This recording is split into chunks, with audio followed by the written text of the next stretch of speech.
Si Jonah ay 3 buwan na sa kanyang bagong paaralan. Bagamat matalino at masipag, nahihirapan siyang makisalamuha at makipagkaibigan. Sa tuwing makikita niyang magkasama ang mga kaklase, nararamdaman niyang naiiba siya at hindi siya kabilang.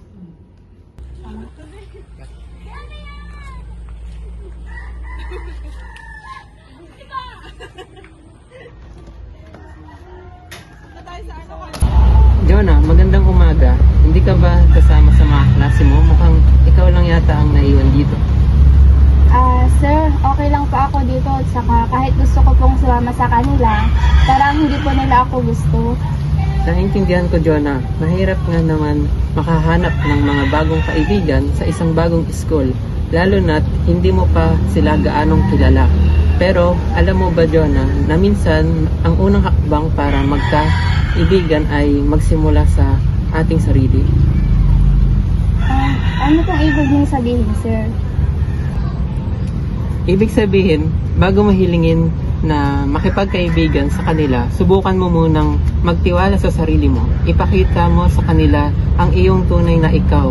Hindi mo kailangan maging iba para magustuhan nila. Kapag ikaw ay naging bukas at magaan sa kanila, makikita nilang may magandang bagay sa inyong pagkatao.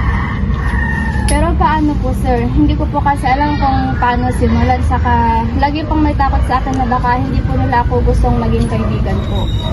Alam ko, Jonah, lahat tayo ay may mga takot pero hindi kailangan magmadali. Magsimula ka sa maliit na hakbang. Halimbawa, isang simpleng hi lang sa kanila o kaya tanungin mo kung may project ba sila. Hindi kailangan maging malaki agad sa mga maliliit na hakbang. Mas madali kung magkakaroon ng mga bagong kaibigan. Okay po, sir. Ngayon naiintindihan ko na po at susubukan ko pong makipag-usap po sa kanila. Anong gagawin natin sa project? Kaya nga, paano natin sisimulan? Hello po. Jonah? May gusto ba kayong tulong sa project? Kung okay lang po sana, gusto ko pong tumulong sa inyo. Gusto mo bang sumama sa amin mamaya sa group project?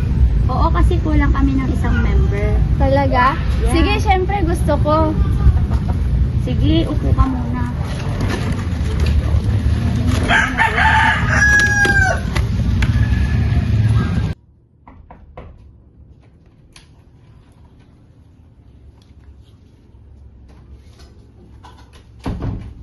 Magandang umaga po, sir. Jonah, kamusta ka na? Anong ang nangyari sa mga klase mo?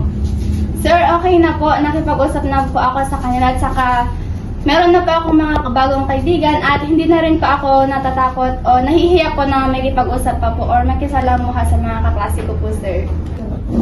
Wow, Jonah, ang saya ko para sa'yo. Alam ko na hindi madali pero nakikita ko ang malaki mong pagbabago. Natutunan mong tanggapin ang iyong sarili at ngayon nagbunga ang mga maliit mong hakbang. Kaya maraming salamat po, sir. Kung hindi po dahil sa inyo, baka po mag-isa pa rin po ako sa ngayon at wala pa po akong kaibigan. Kaya thank you po.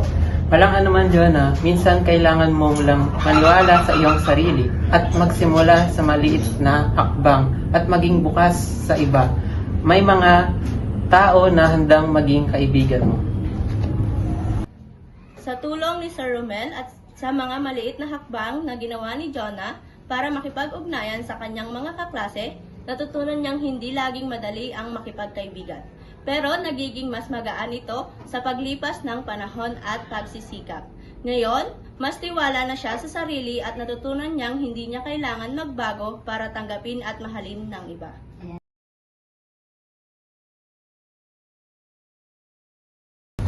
Para sa mga estudyanteng nahihirapan makipagkaibigan, tandaan na hindi madaling magbukas ng sarili sa iba. Pero bawat maliit na hakbang na gagawin mo, malaking tulong na iyon. Huwag matakot mag-try sa pamamagitan ng isang ngiti, tanong o hi lang, makakatulong na. Laging tandaan, ikaw ay mahalaga at may mga tao na handang makinig at maging kaibigan. Kailangan mo lang magtiwala sa sarili mo.